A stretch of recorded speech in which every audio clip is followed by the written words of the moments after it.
नमस्कार, दर्पण solution YouTube channel पर मैं प्रवेंद्र आपका हार्दिक स्वागत करता हूं। इस वीडियो के माध्यम से हम नवनियुक्त कार्मिक की एम्प्लॉय आईडी बनाने की प्रोसेस जानेंगे। एसएसओ आईडी के माध्यम से हम किस तरह से नवनियुक्त जो कर्मचारी हैं उनकी एसआईपीएफ आईडी बनाएंगे। पूरी प्रोसेस इस वीडियो के माध्यम से मैं आपको बताने वाला हूं। आप इस वीडियो के लास्ट तक बने रहें। हम यहां पर एम्प्लॉय आईडी जनरेट करके उसको स्क्रीन पर दिखाने वाले हैं। तो आप किस तरह से एम्प्लॉय आईडी जनरेट करेंगे, उसके लिए आपको कौन कौन सी इन्फॉर्मेशन इस फॉर्म में भरनी होगी, पूरी प्रोसेस आप लास्ट तक देखें और अच्छे से आप स्टेप बाय स्टेप फॉलो करते हुए स्टेप फॉर्म को फिल करेंगे तो आप आराम से अपनी कर्मचारी आईडी जो भी आप जनरेट करना चाहते हैं जनरेट कर पाएंगे। सबसे पहले आप डीडीओ यानी कि अपने प्रधानाचार्य की जो एसएसओ आईडी है उस आईडी से एसएसओ लॉगिन करेंगे। एसएसओ लॉगिन करने के बाद में यहाँ पर आपको एसएसओ आईडी, एसएसओ का पासवर्ड और लॉगिन बटन पर क्लिक करना है। इस तरह से जब हम यहाँ पर क्लिक करेंगे हमारा एसएसओ लॉगिन हो जाएगा। लॉगिन होने पर हमें इस तरह से एसआईपीएफ न्यू पोर्टल पर जाना है। एसआईपीएफ न्यू पोर्टल ही हमें ओपन करना है। ओल्ड और न्यू दोनों हमारे यहाँ पर शो होंगे। हमें एसआईपीएफ का new portal state insurance and provident fund new जो ऐप दिखाई देगा उस पर क्लिक करना है। जैसे ही हम क्लिक करेंगे थोड़ी देर प्रोसेस होने के बाद में हमारा एसआईपीएफ का न्यू पोर्टल ओपन हो जाएगा। आपको इस तरह से इंटरफेस दिखाई देगा। यहाँ पर आवश्यक सूचना को आप क्लोज कर दें। उसके बाद में यहाँ पर जो हमारा डीडीओ हैं उनकी आईडी पर लॉगिन हो चुके हैं। अब हमें डीडीओ रोल सेलेक्ट करना है। अभी तक जो हमें दिखाई दे रही है ये पर्सनल आईडी है डीडीओ की। अब डीडीओ की पर्सनल आईडी से हमें डीडीओ रोल पर जाना है। तो डीडीओ रोल पर जाने के लिए हमें लेफ्ट हैंड साइड में एसआईपीएफ के पास में स्विच रोल दिखाई दे रहा है। जैसे हम यहाँ पर कर्सर ले जाएंगे स्विच रोल ऑप्शन हमें दिखाई देगा। इस पर हमें क्लिक करना है। आप देख रहे हैं स्विच रोल।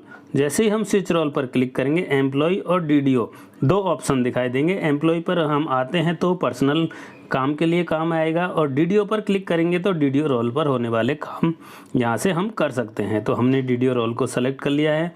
जैसे ही डीडीओ रोल सेलेक्ट करते हैं हमारी स्क्रीन कुछ इस तरह से दिखाई देती है। यहाँ पर आपको डीडीओ और आपके ज़िले का नाम कोष्ठक में और डैशबोर्ड दिखाई दे रहा होगा। तो हमारा डीडीओ का डैशबोर्ड ओपन हो चुका है। यहाँ पर फर्स्ट ऑप्शन हमें दिखाई देगा एम्प्लॉय। उसके बाद जीपी है, जीपीए है, जीपीएफ है, पेमेंट, एसआई और यूटिलिटी, इस तरह से ऑप्शन दिखाई दे रहे हैं। पहला ऑप्शन हमारा है एम्प्लॉय। इस एम्प्लॉय ऑप्शन के माध्यम से हमें आगे काम करना है। एम्प्लॉय का ऑप्शन है, जैसे हम इस पर क्लिक करेंगे हमारे सामने और ऑप्शन आएंगे।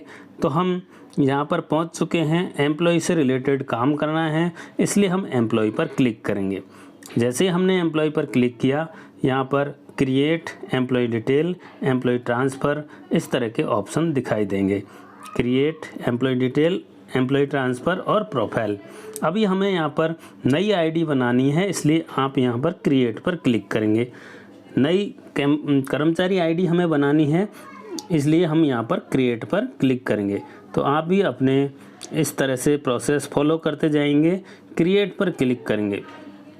आप स्टेप बाय स्टेप चल रहे हैं। डीडीओ के लॉगिन से हमने लॉगिन किया है, न्यू एसआईपीएफ पोर्टल ओपन किया है। वहाँ पर आकर हमें स्विच रोल ऑप्शन के माध्यम से डीडीओ रोल सेलेक्ट किया है।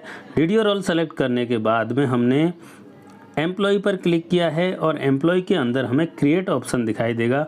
इस क्रिएट ऑप्शन पर हमने क्लिक किया है। जैसे हम क्रिएट पर क्लिक करते हैं हमारे सामने जो फॉर्म है वो ओपन हो जाएगा। अब जो फॉर्म ओपन होने वाला है उस फॉर्म को हमें अच्छे से भरना है। यहाँ पर बेसिक डिटेल, कॉन्टैक्ट डिटेल और सर्विस डिटेल, तीन भागों में ये फॉर्म बटा हुआ है। बेसिक डिटेल कर्मचारी की बेसिक डिटेल है, कर्मचारी का कॉन्टैक्ट डिटेल है और कर्मचारी की सर्विस डिटेल। ये तीन डिटेल हमें भरनी है और उसके बाद एक स्कीम यहाँ पर कोई ऐड करनी है और उसके बाद हमें ये फॉर्म सबमिट करना है। सबसे पहले हम बेसिक डिटेल देखते हैं। बेसिक डिटेल में कर्मचारी का नाम है, कर्मचारी की डेट ऑफ बर्थ है, उसका रिलेशन, फादर का नाम भर रहे हैं तो फादर सेलेक्ट करेंगे, हस्बैंड का नाम यहाँ पर सामने भर रहे हैं तो हस्बैंड सेलेक्ट करते हुए हम यहाँ से रिलेशन सेलेक्ट करेंगे। फादर सेलेक्ट किया हमने, फिर फादर का नाम भरा। इसके बाद में मैरिज की स्थिति क्या है, मैरिड अनमैरिड, वो हम यहाँ पर भरेंगे। उसके बाद में यहाँ पर पैन नंबर पूछा जाएगा आपसे, तो कर्मचारी का पैन नंबर हम यहाँ पर भरेंगे। हम यहाँ पर जो डिटेल भरने वाले हैं वो अच्छे से कर्मचारी के कक्षा 10 की मार्कशीट अंक तालिका में, और हमारा जो ऑर्डर जारी हुआ है कर्मचारी की नियुक्ति का, उसमें सभी में मिलान करते हुए यहाँ पर डिटेल हमें भरनी है। डिटेल मिलान करते हुए ही भरनी है। यहाँ पर डिटेल कर्मचारी की एकदम सही होनी चाहिए, जिससे कि कर्मचारी को आगे भविष्य में कोई भी परेशानी का सामना नहीं करना पड़े। तो इस तरह से आप कर्मचारी का नाम भर लेंगे, डेट ऑफ बर्थ भर लेंगे, फादर का नाम भर लेंगे, यहाँ पर मैरिज का स्टेटस भर लेंगे, जेंडर हम यहाँ से सेलेक्ट कर लेंगे। उसके बाद में पैलेस ऑफ बर्थ, जन्म का स्थान हम यहाँ पर भर देंगे। इसके बाद में कर्मचारी का जो मोबाइल नंबर रहने वाला है वो मोबाइल नंबर हम यहाँ पर भर देंगे। कर्मचारी का पर्सनल ईमेल आईडी हम यहाँ पर आगे भरेंगे। कर्मचारी का ईमेल आईडी, आप जो भविष्य में काम लेने वाले हैं या वर्तमान में काम ले रहे हैं वो ईमेल आईडी हम यहाँ पर भरेंगे। उसके बाद में सर्विस स्टेटस हमें दिखाई दे रहा है, यहाँ पर हम इन सर्विस सेलेक्ट करेंगे। इन सर्विस होना चाहिए, आप ये भी ध्यान रखें, गलत ऑप्शन सेलेक्ट नहीं करें। फिर एम्प्लॉई टाइप में करंट एम्प्लॉई, जो एम्प्लॉई टाइप है इसमें गवर्नमेंट एम्प्लॉई हमें सेलेक्ट करना है। जो एम्प्लॉई टाइप है गवर्नमेंट एम्प्लॉई हो गया, ये हमारे होगी बेसिक डिटेल। अब हम चलते हैं कॉन्टैक्ट डिटेल में। कॉन्टैक्ट डिटेल में 2 तरह के एड्रेस हमें भरने हैं। पहला है परमानेंट एड्रेस, दूसरा है पत्राचार का पता। तो परमानेंट वाले में आपका जो डॉक्यूमेंट है वो एड्रेस भरेंगे। परमानेंट वाला एड्रेस यहाँ पर भरना है।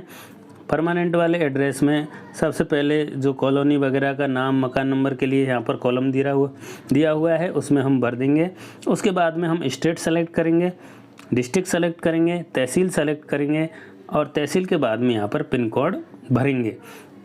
तो इस तरह से हम स्टेप बाय स्टेप चल रहे हैं। सबसे पहले कॉन्टैक्ट डिटेल में हमने एड्रेस भर दिया है, फिर हमारा स्टेट का नाम सेलेक्ट कर लिया है, डिस्ट्रिक्ट का नाम सेलेक्ट कर लिया है, तहसील का नाम सेलेक्ट कर लिया है, और पिन कोड हमने भर दिया है। अब हमें अगर जो परमानेंट एड्रेस है उसी की कॉपी करनी है, तो नीचे copy to the correspondence address यहाँ पर दिखाई दे रहा है। जैसे ही चेक बॉक्स पर क्लिक करेंगे ऊपर का एड्रेस नीचे कॉपी हो जाएगा, लेकिन हम ऐसा नहीं कर रहे हैं। हम यहाँ पर पत्राचार का पता दूसरा भर रहे हैं, इसलिए हमने यहाँ पर पत्राचार के पते को भर दिया है। स्टेट सेलेक्ट कर लिया है, डिस्ट्रिक्ट सेलेक्ट कर लिया है, तहसील सेलेक्ट कर ली है, और पिन कोड हम यहाँ पर भर रहे हैं। अब हमारा ये दूसरा स्टेप कंप्लीट हो चुका है।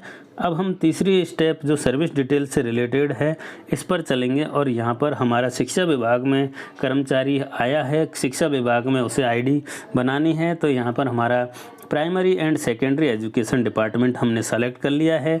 SIPF यूनिट जो आपकी लगती है उस यूनिट का नाम आप सेलेक्ट कर लें। हमारे यहाँ पर भीलवाड़ा लगती है तो हमने भीलवाड़ा सेलेक्ट कर लिया है।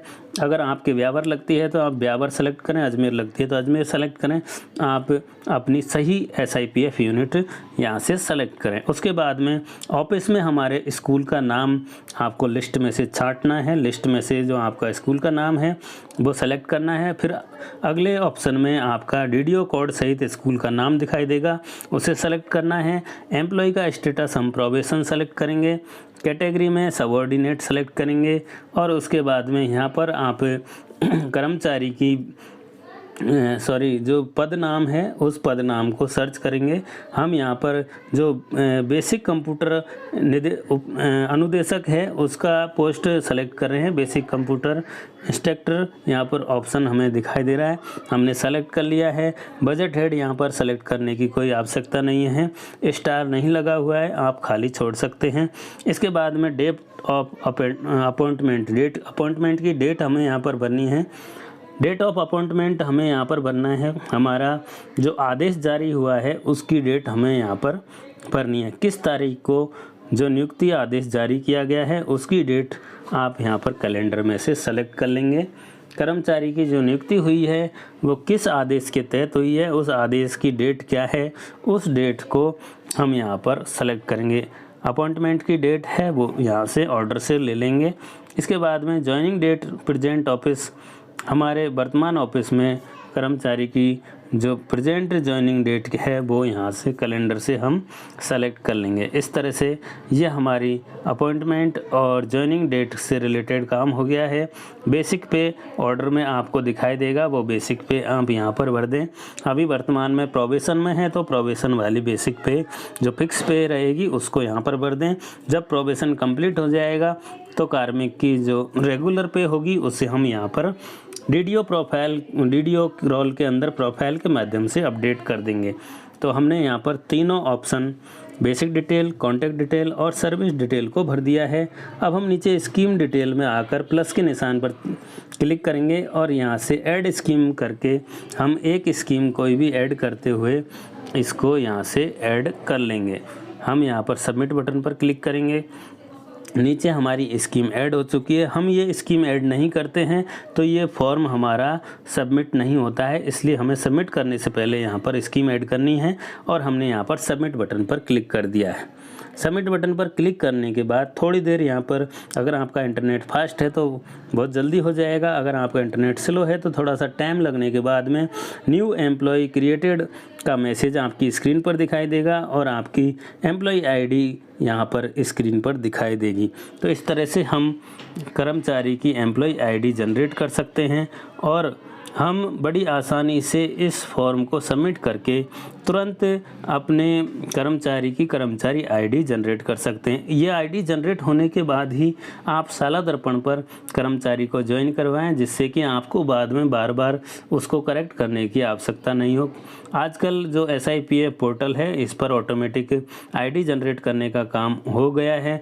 तो हमें यहाँ पर आईडी जनरेट करनी है और आईडी जनरेट करने के बाद जब आईडी आ जाती है इस आईडी के माध्यम से आप कर्मचारी को साला दर्पण पर ज्वाइन कराएं। अगले वीडियो में हम आपको ये साला दर्पण पर ज्वाइनिंग करने की प्रोसेस भी बताएंगे। आप हमारे चैनल को सब्सक्राइब कर लें, वीडियो को लाइक कर दें और अधिक से अधिक साथियों के साथ शेयर कर दें, जिससे कि उनको भी इस तरह की मदद मिल सके। वीडियो देखने के लिए आप सभी का बहुत बहुत धन्यवाद।